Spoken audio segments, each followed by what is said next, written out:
Hello வணக்கம். இது உங்கள் சிவி ஜோன். சொல்லணும் எப்படி இருக்கீங்க? இப்போ பார்த்தீங்கன்னா சம்பவம் என்னென்னா, அரோரா வந்துட்டு வெளியேற முடிவு எடுத்துட்டாங்களான்னு தெரியல. கன்ஃபர்ஷன் ரூமில் போய் உட்காந்து செம்மையாக அழுகுறாங்க. கன்ஃபர்ஷன் ரூமில் லிட்டரலாக படுத்துட்டாங்க. இன்னும் பிக் பாஸ் வரலன்னு நினைக்கிறேன். ஏன்னா இதே மாதிரி தான் ஒரு வாட்டி வந்து கமருதீன், நம்ம பிரஜன், அதுக்கப்புறமா இவங்க பிரவீன் எல்லாருமே சேர்ந்து வந்துட்டு ஒரு ஃபைட் ப்ராங்க் பண்ணியிருப்பாங்க.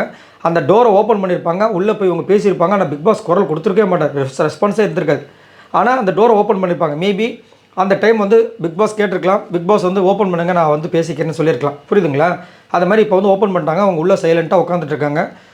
நம்ம அரோரா என்ன முடிவு எடுக்க போகிறாங்கன்னு தெரியல. பட் பயங்கர ஹர்ட் ஆகிருப்பாங்க. ஏன்னா அவங்க என்ன நினச்சிட்டு இருக்காங்கன்னா, நம்ம என்ன தப்பு பண்ணாலும் இங்கே வந்து கேட்குறதுக்கு ஆள் கிடையாது. நம்மளுக்கு ஏதாவது பிரச்சனைனா கண்டிப்பாக கேட்குறதுக்கு ஆள் இருக்காங்க. ஏன்னா இது வரைக்கும் அப்படி தான் நடந்திருக்கு. இந்த பொண்ணுக்கு அந்த ஆபாச குறியீடுன்னு ஒரு பிரச்சனை வந்தோடனே அது எல்லாருமே வந்து உட்காந்து கேட்க ஆரம்பித்தாங்க. அதே இது விஜய் பார்வதி நம்ம கலாச்சாரம் யாராவது வந்து கேட்குறாங்களா? இந்த 2 நாளைக்கு இழுத்து போட்டுச்சு என்ன அடி. அந்த வடிவேல் படத்தில் வந்து கோவை சரளா மேடம் வந்து அந்த இது பிடிச்சி இழுத்து அடிப்பாங்க, அந்த மாதிரி அடிக்கிறாங்க. விஜய் பார்வதி முடியல. ஏன்னா முதல் மாதிரி கண்ணாமண்ணா பேசுகிற படம் வந்துச்சுன்னா பாயிண்ட் படம் கலாச்சி விட்ருப்பாங்க. ஏன்னா அவங்கக்கிட்ட நிறைய பாயிண்ட் இருக்குது. இப்போ எஃப்ஜியை பற்றி கலாய்க்கலாம் சொன்னாங்க பாருங்கள். நீ என்னை பற்றி பர்சனலாக இந்த லவ் மேட்டரில் இருக்கிற, நான் உன்னை பற்றி சொல்லவான்னு சொல்லு அப்படின்ட்டு இருப்பார். அது அவரோட விஷயங்கள். சொல்லாமல் இருக்கிறது தான் அவங்களோட கேம். நான் சொன்னேன்னா அது அப்புறம் உனக்கு எனக்கு என்ன வித்தியாசம் இருக்குன்னு. அதே மாதிரி இங்கேயும் வந்துட்டு அடங்கி போகிறாங்க. அடங்கி போகிறதுனால இவங்க என்ன பண்ணுறாங்க, அவங்கள அமுக்கிடலாம், அவங்கள வந்து கலாய்ச்சி விட்ருவோம், பிரிக்கிடலாம், இந்த மாதிரிலாம் நினைக்கிறாங்க. ஒன்றும் பண்ண முடியாது. ஏன்னா இப்போ வந்து விஜய் பார்வதி இப்படி இருந்தவங்க இப்போ கொஞ்சம் கொஞ்சமாக மேலே போயிட்டாங்க.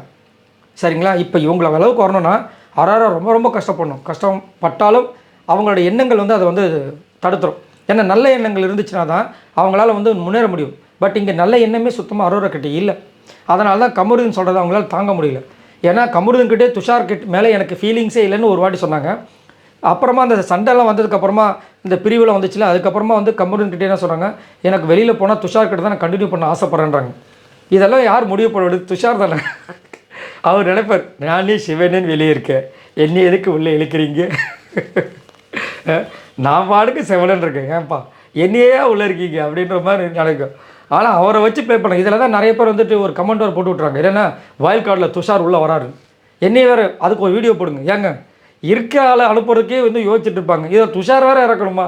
என்னங்க நீங்கள் அந்த மாதிரி எந்த அப்டேட்டும் வரல. என்னென்னா இந்த நேரத்தில் அதாவது எஃப்ஜேபியான அந்த மாதிரி விஷயங்களில் வந்து ஆதரவு அனுப்புனாங்களா, அந்த மாதிரி இந்த விஷயத்தில் துஷார் அனுப்பணும் அப்படின்னு ஒரு காரணத்துக்கு வெளியே போனவங்களும் அனுப்பிச்சி விட்டாங்கன்னா இப்போ மக்களோட ஓட்டுக்கு என்ன தான் மதிப்பு?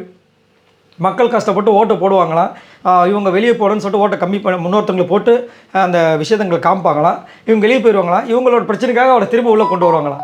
என்ன அது நியாயமாக? அது அவன் மாதிரி இருந்துச்சு. சரி, இதை பற்றி உங்களோட கருத்துக்களை சொல்லுங்கள். உள்ளே இப்போ அரோரா வந்துட்டு பிக் பாஸ் கிட்ட பேச போகிறாங்க. அவங்க வெளியேற முடிவு எடுத்துட்டாங்களா என்னன்னு தெரியல. கண்டிப்பாக வந்துட்டு மேபி வாய்ப்பு இருக்குது. ஏன்னா அவங்க சொல்லிட்டாங்க ஆல்ரெடி, எனக்கு இது ஒரு மேட்ரே கிடையாது, நான் வெளியே போனால் சம்பாதிச்சுப்பேன் அப்படின்லாம் முன்னாடி சொல்லுவாங்க, ஞாபகம் இருக்குன்னு நினைக்கிறேன். இப்போ டைட்டில் அப்படி ஒரு விஷயம் சொன்னதுனால தான் இப்போ இவ்வளோ ரியாக்ட் பண்ணுறாங்க. அந்த விஷயம் மட்டும் அவங்க இல்லைன்னா கண்டிப்பாக எப்போயோ அவங்களே கிளம்பி போயிருப்பாங்க. ஏன்னா நம்ம விஜய் சேதுபதி கலாய்க்கும் போது சொல்லியிருப்பாங்க, ஆடியன்ஸ் அப்படின்னும் போது நான் இனிமேல் இங்கெல்லாம் இருந்து இந்த மாதிரி பேச்சு வாங்க வேண்டிய அவசியம் இல்லைன்னாங்க. ஸோ இதை பற்றி உங்களோட கருத்துக்களை சொல்லுங்கள். சப்போஸ் அரோரா வெளியே போயிட்டாங்கன்னா எப்படிப்பட்ட ஒரு பாதிப்பு இந்த பிக் பாஸ் வீட்டுக்கு நடக்கும்னு நினைக்கிறீங்க? மறக்காமல் கமெண்ட்ஸ் பண்ணுங்கள். பாய் நண்பர்களே.